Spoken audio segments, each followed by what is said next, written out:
All right, very good. All right, well, welcome back, everybody. So we're going to have another little webinar here talking about managing COVID-19 for the otolaryngologists. We greatly appreciate you joining us. We appreciate those of you who were on last week to provide us feedback and encourage us to do this again. I think it's been a very active week for this topic, and that's why we decided to have another go. For those of you who were unable to attend our first webinar, it is available and posted on YouTube. The link is here. You can certainly email any one of us that you know in the department, and we can share that link for you as well. That one was about telemedicine and went into pretty heavy details on that, so we won't cover that in detail this evening. Tonight's presenters are myself, David Cognetti, and Richard Goldman, one of my partners. And as a reminder, a really big note here is please note the date. We talked about this last week, and I'm going to remind you of that again. If you watch this in replay later on YouTube, please note that it's April 2nd, because this has been moving very rapidly. In fact, I'm going to refer to some of the slides that we presented last week just to see how different things are already. I ask that you mute your phones and your microphones, and we encourage questions. We're going to hopefully have more time for questions this evening, so please put questions into the chat, and myself or my colleagues will be happy to answer them. This is our department led by our chair, Dr. Keene, and this is just to show you what we do and how big we are. So this has certainly impacted us on many different levels. And that's why we look to share our experience with you. And this is that word cloud again. We're just talking about all the different things that might be going through your head. And we might pick through these one by one as we do more of these webinars.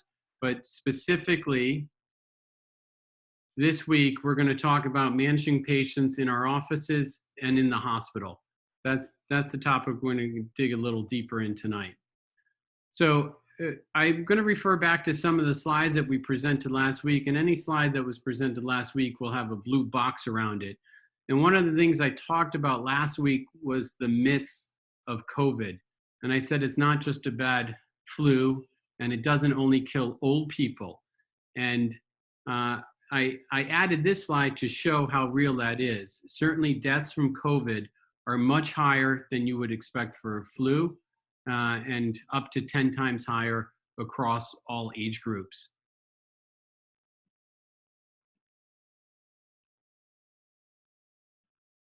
Okay, there we go. This is another slide we showed last week. This slide talked about 70,000 confirmed cases in the United States.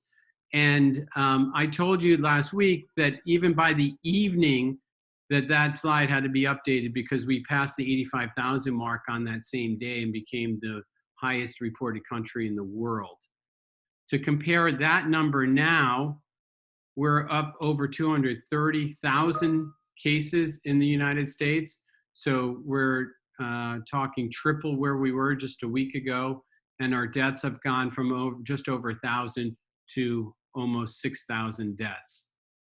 If you look at globally, this slide was made this afternoon, 980,000 cases, and now our global cases just reported a couple hours later are over 1 million. I showed you this slide last week of Pennsylvania. We had just over 1,000 cases and 11 deaths at that time a week ago. Now we're over 7,000 cases and 90 deaths. Again, this is 1 week. If you look at where Pennsylvania is compared to other states, we're number 8 right now. But this orange shows how hot the state is in terms of the growth. If you look at Philadelphia County specifically, we are doubling our cases every 3 days. So that's a pretty rapid growth rate. It makes sense if you look at, I know we have colleagues on the phone from New Jersey and up into New York. You look at this big red dot, we're within the halo of New York, which is certainly suffering now.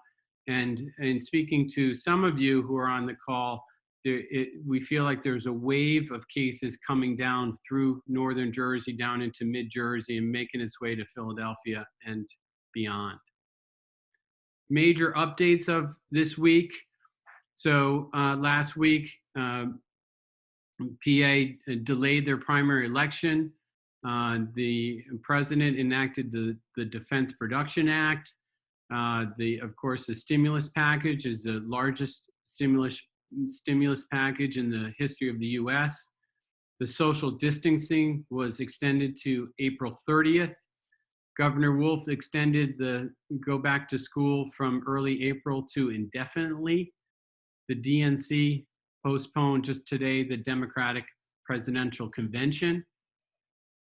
Here, pertinent to us, this is a quick tip from Governor Wolf explaining the mandate on elective surgery. And what it says is that elective cases won't be approved until after July 1, unless this cleans up quicker. So the hold on elective surgery was extended. And in fact, today, just this afternoon, Jefferson closed its surgery center in response to a phone call from the state telling them that they needed to. So that stuff is happening. This is from the White House press briefing on Tuesday. This is probably the most sobering news of the week, with the White House basically saying, with the amount of mitigation that we've done in our efforts to flatten the curve, even the flattened curve is going to likely, or it's projected to result in between 100 and 240,000 deaths. On the other side of the slide here, you can see where the peak is expected to happen and the number of deaths per day. These graphs are available at covid19.healthdata.org. If you want to go around, they're a little bit interactive. This is for the entire United States. And this is again showing, you can see the date's a little clearer. This is April 1st, and we're just starting this uptick that will extend, it appears, to these data through May before you get to the tail in June. And this is specific to the to Pennsylvania. So it talks about our stay-at-home order and different things that have been done. And you can see here lines with ICU beds available across the state. And some of the models suggest that we will outstrip our capacity with regards to ICUs and potentially ventilators as well. You know, this is statewide numbers. Of course, this will differ in certain areas where there's denser population, and the projections for Philadelphia are even more concerning.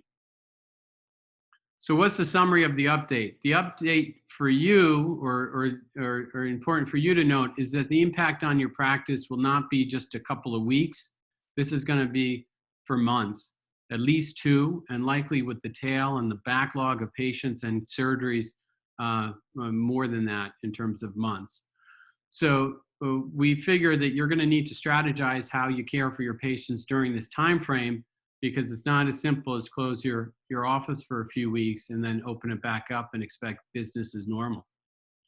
We showed this slide last week about how we created a patientless office, and we have a triage of how patients get in, because of course we want to continue to care for our patients throughout this time frame. And I'm not going to go into as much detail of this, because today's focus, what we're trying to focus on, is those patients who do need to come into the office once you're through that screening process, because it's inevitable, if this stretches on for months, that we're going to have to see and take care of patients. So these next couple slides address that. So patient flow through the office. The first thing is minimize the number of patients who need to go through your office. And again, I mentioned that was the topic of last week, our focus on telemedicine and how we do that and how we screen patients. And I could tell you things have gone overall well. Today I saw about 25 patients via telemedicine, including new patients who need surgery. Some of those were non-urgent surgeries like pleomorphic adenoma, where we were able to agree, myself and the patient, that we would pursue that later in the summer and they wouldn't have to come in at all now. Uh, the, the, the, the next strategies, which we'll dig into deeper now, are how do you minimize the impact or the risk to you, your patients, and your staff of patients who come through the office. And there's the other things mentioned on the slide are things that we're doing. So we screen patients, we minimize the number of people with whom patients come into contact when they're at the office, and of course we emphasize PPE and equipment cleaning of those who when patients come into the office. So we'll go through those one at a time. So what do we do to screen patients? Patients are screened by phone at multiple time points before their visit. At their very first phone call to make an appointment, everybody who calls Jefferson is screened now, and they get asked questions about symptoms and travel, although the travel is just not even pertinent anymore as it has become endemic in our communities. The next time point is that screening process, which we displayed before. So every new patient will go through a screening process, and they'll be assessed for urgency by our nurse practitioners and our residents. And of course, their symptoms will be screened again. For those who are deemed appropriate or necessary to come to the office, we screen them again upon arrival, again asking for symptomatology and history of fevers and other things. And we are now taking the temperatures of the patients upon arrival. The last thing I'll mention is that as most hospitals have gone to a no visitor policy, we've also tried to minimize patient companions in our office. So when patients are called and it's agreed that they're coming to the office, they're instructed preferably to bring no one with them. Although we appreciate that the patients who are coming to the office are typically complex or new cancer patients, and it's beneficial for them to have a support person and a second set of ears. So if they bring somebody to the office, or if a new patient would like to bring somebody, they're allowed to, but we'll leave that person in the waiting room, distanced, of course, until we deem it pertinent for them to come back to the room for a discussion. So that's our screening process. The next thing is to minimize the number of people with whom patients come into contact, which made me reflect on how many people our patients have the potential to have close contact with just by passing through our office. So how do you define close contact? Some of our occupational health people have defined it as to be closer than 6 feet with somebody for more than 5 minutes or something like that. So all of these patients, or all of these people on this slide, have the potential to do that. I often, prior to this, would be accused of having an entourage with me in the room, because you have a nurse, you have a scribe, you have typically a resident, sometimes a medical student. And even if you're not in academics and you don't have extra trainees, you can see that just sitting in a busy waiting area, checking in, brought back to the room, having a hearing test, getting scheduled for surgery are multiple touch points for patients and your staff. So we've tried to minimize these touch points. And what we've done, the blue line are basically everything that was deemed non-essential and eliminated completely very early on.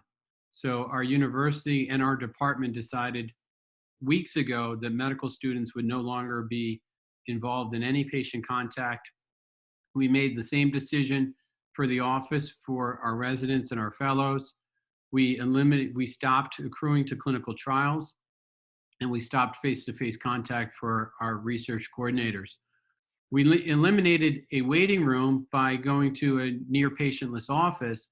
And then for those who do come to the waiting room, we have tried to keep them distanced. You can see strategies like putting signs on chairs so that they don't sit in them, and remind them to sit apart from others. This picture was taken this afternoon. Typically, you would never be able to take a picture of our waiting room in an afternoon and not have it covered with patients. And the reason is because we really are select with who comes through. The people that we haven't completely eliminated contact would be check-in. We try to keep the distance, but recognizing that our patient types are higher risk, it's certainly the ones who are coming in. Oftentimes they're complex post-ops, might have a tracheostomy and are aerosolizing.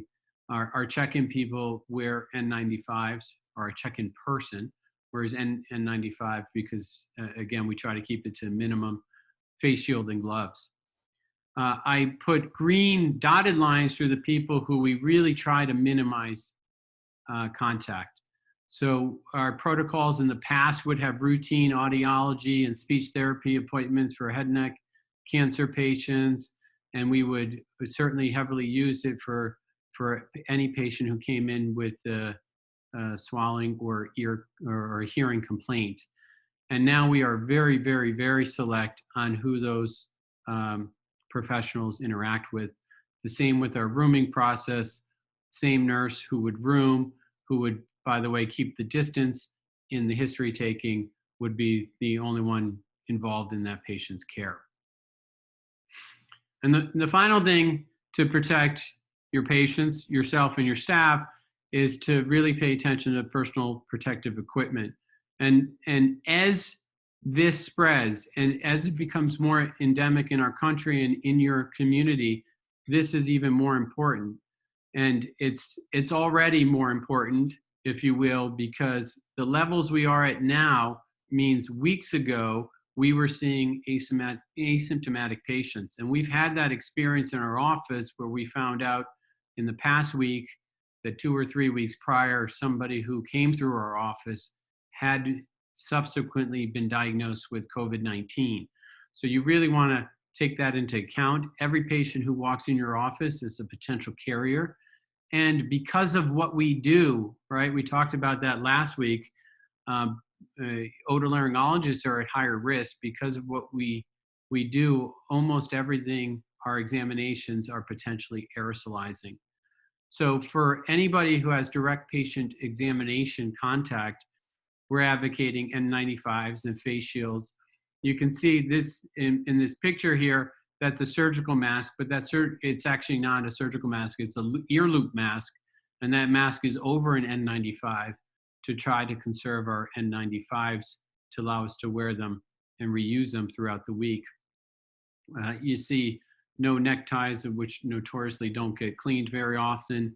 The gowns, certainly when you're doing a scope and an up-close examination, or you have a patient with a tracheostomy, or any higher risk of aerosolization, excuse me. The other thing that's important is scoping. That's probably the highest risk thing that we still do in the office. We really, really, really are selective on whether or not a patient gets scoped. And if they do, we have a designated scope room so that that's the only place that scoping happens. We've always had a sort of rigorous disinfection process, but I would encourage everybody to reflect on how compliant you are with your own disinfection processes, because it's more important than ever. We do use sheets in addition to turning over the scopes with every use at this point. What you don't want to do now is scope somebody tomorrow, find out 10 days later that they had COVID, and reflect back and have any worry of what might have been exposed to somebody else because of your scoping process. So that hopefully covers our outpatient discussion. Again, we will answer questions. I encourage you all to use the chat box. I'm going to introduce Dr. Goldman now, who's going to take you through some of our inpatient consult management. Yeah, thanks, David. So I'll just build on some of what you said. I'm involved very much in our inpatient care efforts.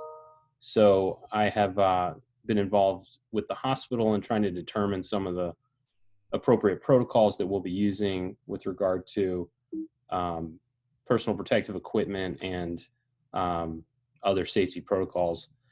I think, hit the next slide, unless you want to give me a control. Mhm. As David was alluding to, we're seeing increasing evidence of asymptomatic transmission. You have control now. Got it. So we know that there's pre-symptomatic carriers. There's some evidence that shows that the viral load or the viral burden in pre-symptomatic patients is very similar, if not the same, as that of patients who are symptomatic. We also know that there's persistently asymptomatic patients. We don't know how infectious or how contagious they are. But I think otolaryngologists have been on the forefront of this, understanding how that impacts our practice and our own exposure risks. It's been well circulated that one of the first deaths in Wuhan was an otolaryngologist, one of the first physician deaths. In terms of how we're moving going forward, it's in the inpatient setting, we're really following some of the same principles and practices as David was describing in the outpatient setting. Primarily minimizing the patient contact as much as appropriate and using enhanced precautions.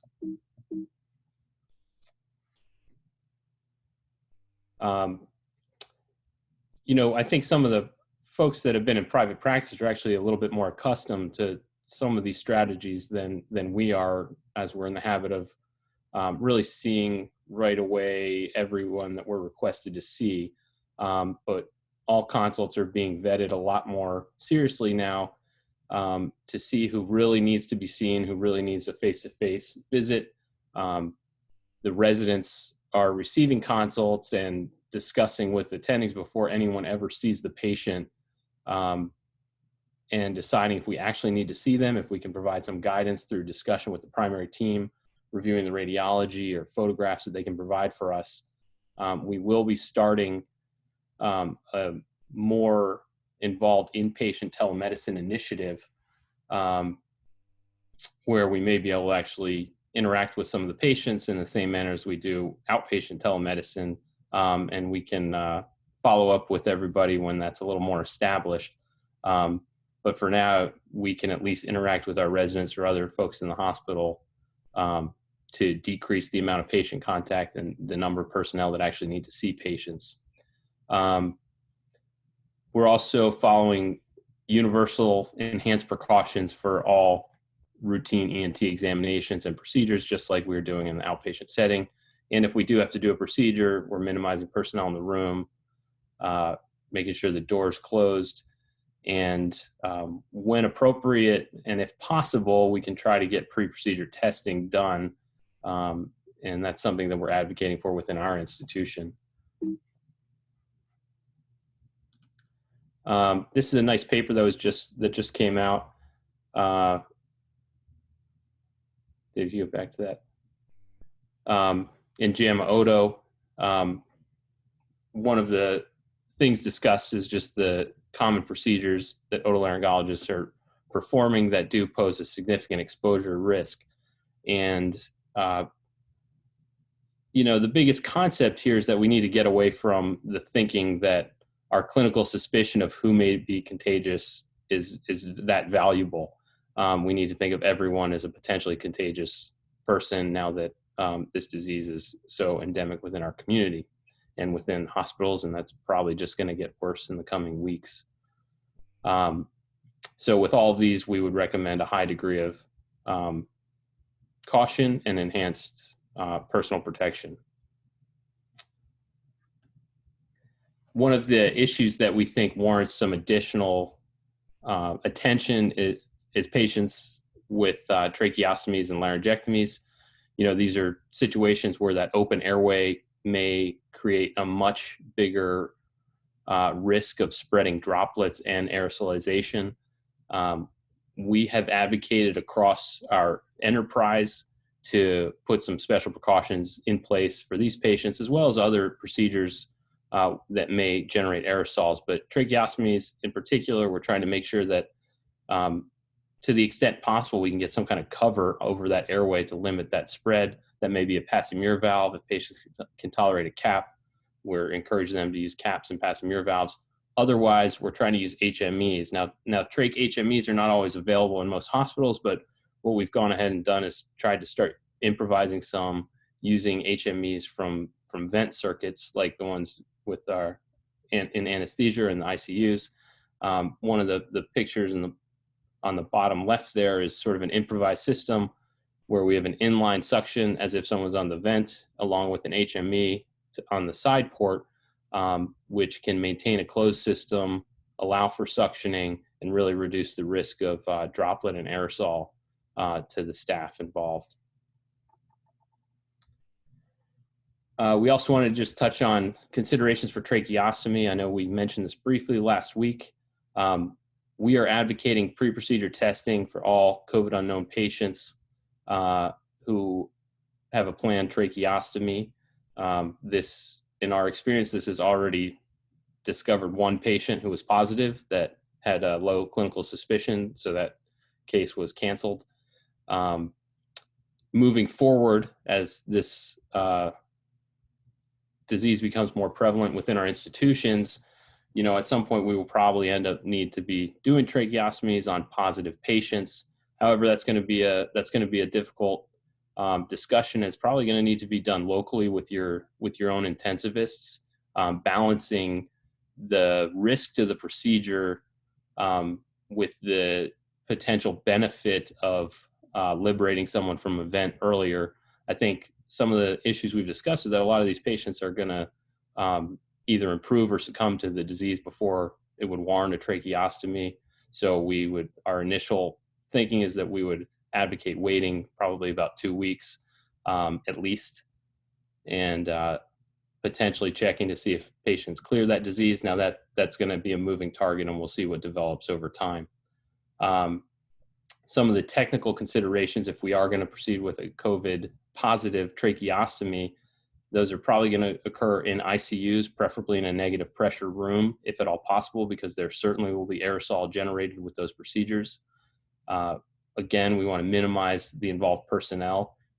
We would advocate wearing PAPRs if they're available. However, we suspect that N95 with a face shield provides adequate protection, and there's some evidence from the experience with SARS that is probably adequate in a significant series where there were no healthcare worker infections in a series of about 20 some tracheostomies.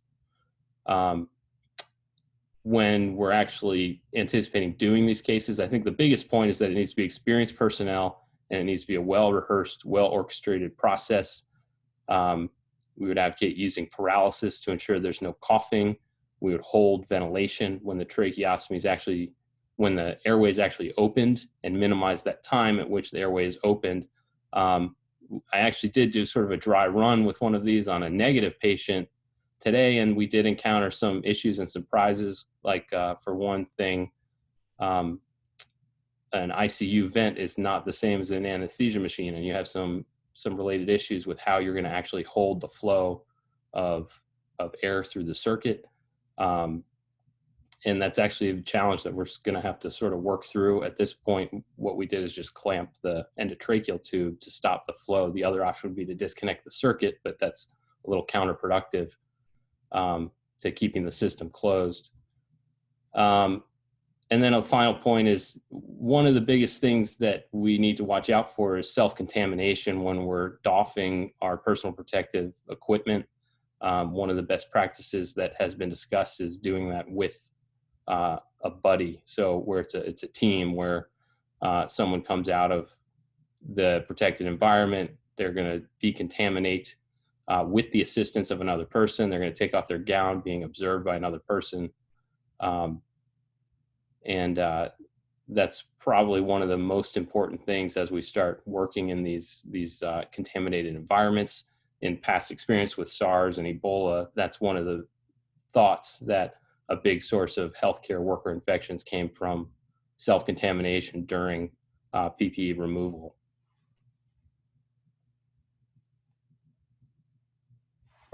So I'll turn it back over to David.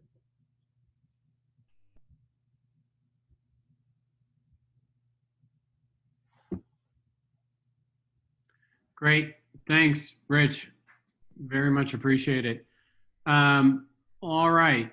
So we will open up the chat to questions. I think I saw some coming in before.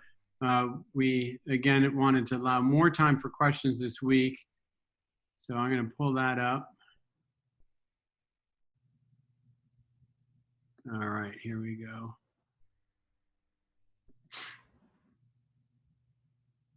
All right, so first question is N95, what's the N95 reuse policy? And, you know, it's interesting. We were having a conversation earlier today. I actually start before we start answering any questions that this discussion is put on by members of our department. And, you know, the opinions expressed here are not necessarily the opinions of Jefferson as a whole. And I say that because I think a lot of these things continue to be in discussion as things progress, and we all try to figure this out. I had an interesting conversation earlier today, how some of the things that we've been taught and told as law in terms of how we wear our PPE and dispose of it after cases has suddenly become very different in the time of a pandemic and crisis as we look to conserve its use. And so the N95 reuse policy is something that they've been carefully looking at and talking about. At Jefferson, how we've approached it is it can be used up to 7 days, I believe it's 7, as long as it's not soiled or used in an aerosolizing procedure. And so in between uses, you would put it in a brown bag. You would not put it in a plastic bag because that will hold moisture in it. You would use it in keep it in a brown bag. And there's been back and forth recommendations on whether or not they should be covered with a surgical mask in use or an ear loop mask, as you saw in our picture earlier, because that could protect it from gross soilage and allow for reuse. The downside of that is then you're potentially using more surgical masks, which are also PPE, which may come into shortage in the future. So that's the general use of what we're doing now. I see the next question saying, are we going to sterilize them with UV light? And others are doing that. And how is that done? I don't have experience with that or knowledge of that right now, other than I would say that even if your N95 is in a mild aerosolizing procedure or is something that you're not too sure of, I wouldn't throw it in the garbage. I would keep them in a bag and put them aside, because there could be ways of reusing them after sterilizing them in the future if the shortage does get very bad. Rich, you want to answer some of these? If aerosolized procedure, no PAPR, doesn't virus contaminate your skin? And then how do you clean exposed skin or scrubs? So I don't think there's a simpler, straightforward answer for that. I think you see, you know, the way things were being done in China involved essentially full body coverage for patients going into sort of what you might call the hot zone. I think in discussion with our infection control people here, you know, the evidence is pretty reasonable that when people are just wearing masks, that there's a significant level of protection with just a regular surgical mask alone. You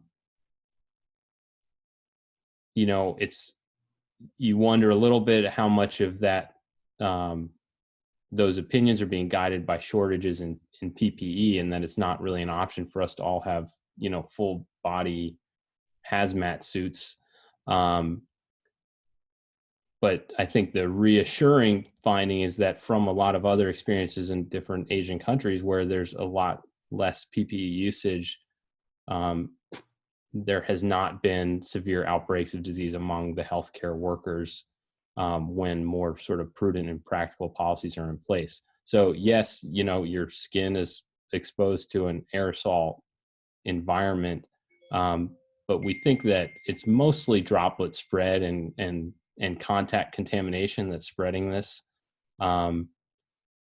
So I think the best practice is really to, wear different scrubs home if possible, although that's not an option for a lot of staff, including the nurses. And, shower once you're home. The other option is to shower in the hospital or, wash your face with soap and water and wash inside your nostrils even. But I don't think there's a simple answer. I think all of this is just geared at risk mitigation, that we're not going to eliminate all of these risks.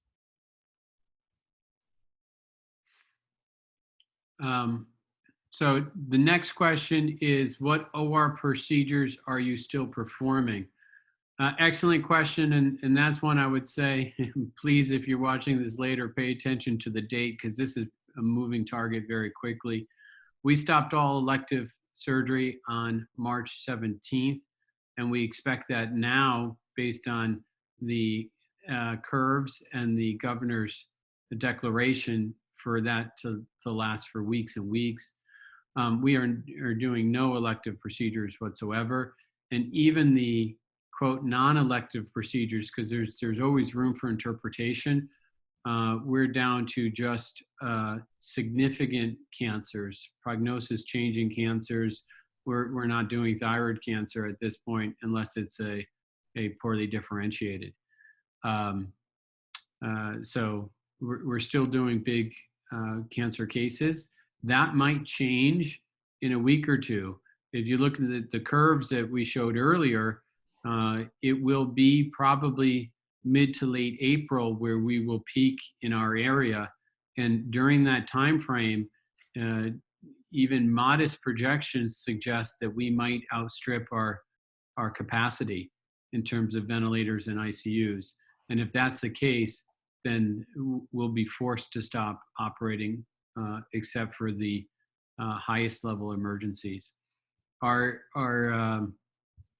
Our surgical programs have prepared for that by further breaking down tier 1 surgery, right? So the ACS gave guidelines for how to tier surgery, further splitting down tier 1 surgery, so that if we have to make another cut of what can be done, we have the most urgent stuff already defined. I'm not going to sit here in front of all of you and pretend to be a N95 re-sterilization expert. There's some questions here about, can you bake in the oven to 145 degrees? Is it sitting aside for 5 days long enough for the virus not to be viable? And short answer is I don't know, and I don't know, Rich, if you know. I will say this, probably the most important thing with any of the PPE is the donning and doffing and not contaminating yourself with the PPE. It might be effective when it's on you, but you don't want it to be the thing that gets you when you're taking it off. Rich, do you have a comment on these questions? I think I would just echo that I don't, we're operating on very imperfect information here, and none of these things were intended in terms of how these masks should be used. So I don't think anyone can answer those questions with certainty. I think some of the guidance we've gotten is that, well, if you leave it in a paper bag, and even if you put that in sunlight, that's probably better. And but I don't think anyone can give you a real answer with a good factual basis. I would definitely agree with David, though. I think that's the likelihood that, we're going to get sick from using our mask that's been sitting in a paper bag on a windowsill for a week versus, touching an elevator button and then accidentally touching your nose or eye. I think that's probably the more realistic concern. Rich, you want the next question or me? It says, what is your technique for doffing in N95? So you're supposed to pull the straps. You're supposed to start with the bottom strap and pull that over your head and try to avoid touching the outside of the N95 mask. Now, having been wearing these very frequently for the last 2 weeks, it's really difficult to avoid touching the parts of this you're not supposed to touch. So the best practice is really try to avoid touching the outside, but you should be performing hand hygiene in between each step of this. So if you're handling it coming out of the bag and you're about to put it on your face, put it down with put the contaminated surface down without the straps touching it, clean your hands, hold the straps and put it on your face, clean your hands again, or use gloves and make any adjustments on the outside of the mask, adjusting the wire, and then take off your gloves, clean your hands. So the next question is, I was able to obtain a P95 respirator at a paint store. Has anyone been using them? So I think there's going to be a lot of use of stuff like that. And I believe even the CDC is making allowances for that, given the shortages on medical equipment. I can't speak specifically to the P95. I know there's also in the paint industry, there's also PAPRs. And in fact, one of our sources of PAPRs at Jefferson that we looked into was through Sherwin-Williams. So those things, they may not, quote, be medical grade, but as we talked about earlier, as we've gotten into a crisis and we've relaxed the things that we've always been told we have to do, I'm not even sure what medical grade means. If it's an adequate filter, it's an adequate filter. So how would you advise a general outpatient otolaryngologist regarding non-emergent routine procedures such as cerumen debridement? AO blog ENT.net seems to advise against because of cough, especially in elderly. Is there a consensus for us and our colleagues who should be brought into the office and who deferred? I don't mind deferring. Great question. If you think about the stay-at-home orders and they talk about stay at home and you shouldn't even be at your job unless it's an essential job for life, I think we can think about the things we care for and which things are truly life essential and which things are more elective and can be deferred. And I think cerumen debridement is one of those things that you would be easy to argue can and should be deferred. Strategies, like we're trying to collect every patient who gets pushed off. Certainly surgeries are collected as a group. New patient visits are collected as a group. I would suggest you could collect cerumen debridement as a group, and when this thing settles down, have a day where you maybe just do cerumen debridement or have an advanced practitioner do that or something to alleviate the backlog. But it's hard to justify bringing somebody in for that now, where we are in the curve and where we are with our social distancing and stay-at-home recommendations, and certainly in our state and most states across the country.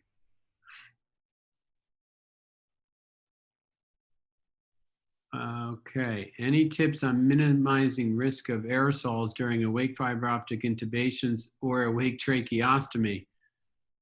Great question. Rich, you can answer that. Probably the biggest thing is to avoid both of those things as much as possible.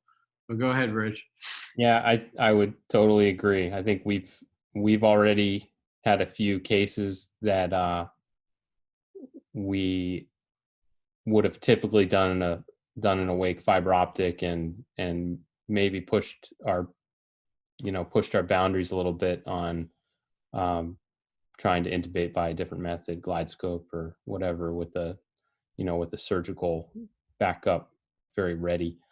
Because those are going to be the absolute highest risk events for us and are frequently going to occur in patients where preoperative pre-procedure testing isn't going to be an option.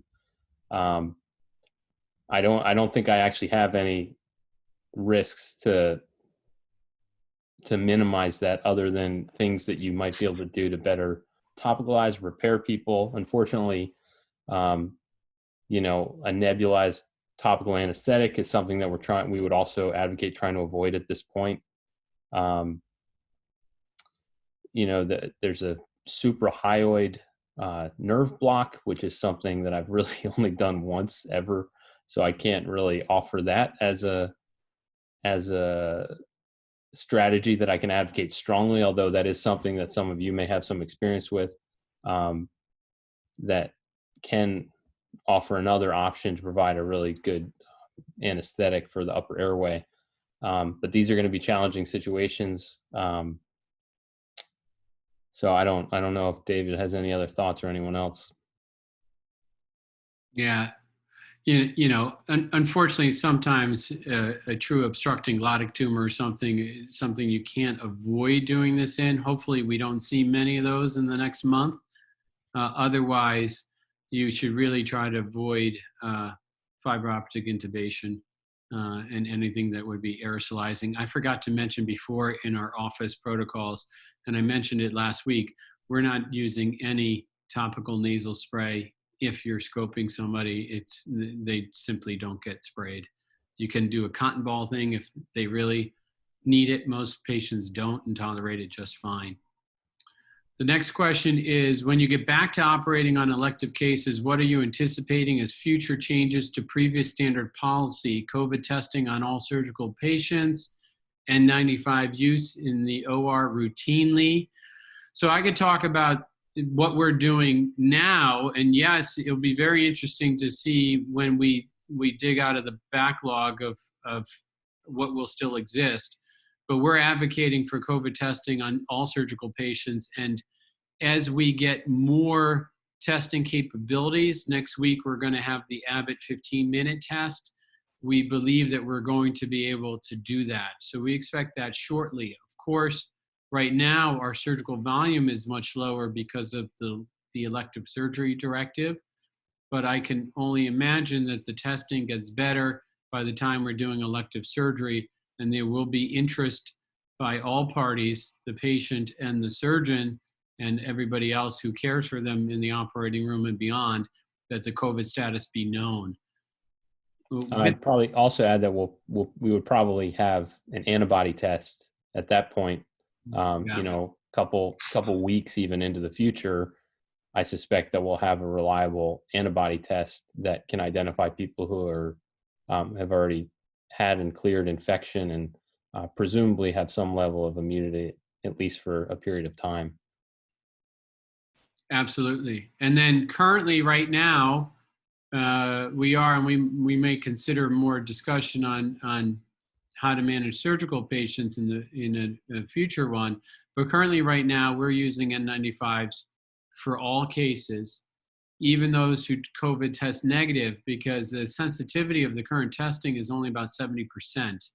So you don't want to decrease your PPE based on a test alone. And so, you know, one of the reasons we do the testing is because not to know who to wear PPE for, we're wearing it for everybody.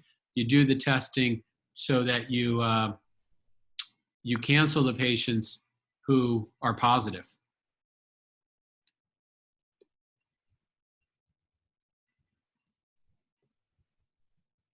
Yeah.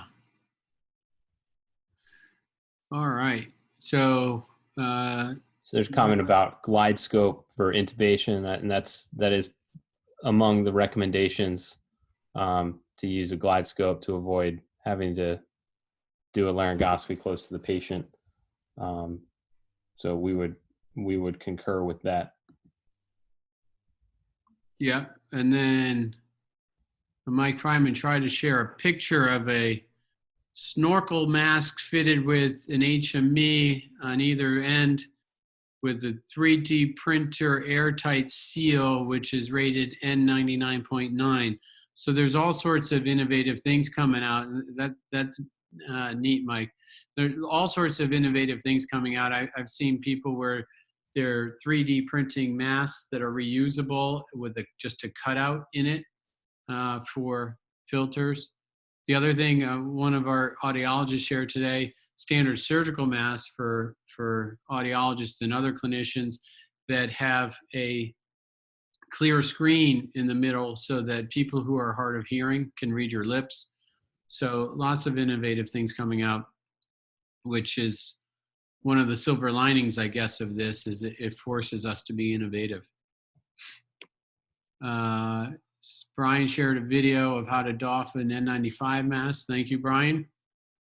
And then Howard shared a video of forms and response. If you click on that and give us feedback and give us ideas on future topics, let us know if this was helpful.